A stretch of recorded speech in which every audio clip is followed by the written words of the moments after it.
Dear friends, Pope Leo XIV says that the faith we have lived for so many years, we must share lovingly with our families and with others.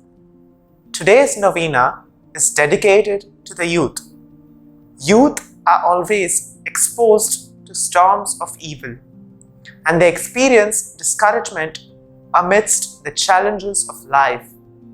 During this time, our elders become our guiding models of hope. Both readings today offer a profound message for leaders that is, no matter how powerful and glorious earthly kingdoms become, they can never surpass God. Today we celebrate the feast of Saint Catherine of Alexandria, the patroness of our Say Cathedral Church, Old Goa. May her steadfast faith and exemplary life be a model of hope for us.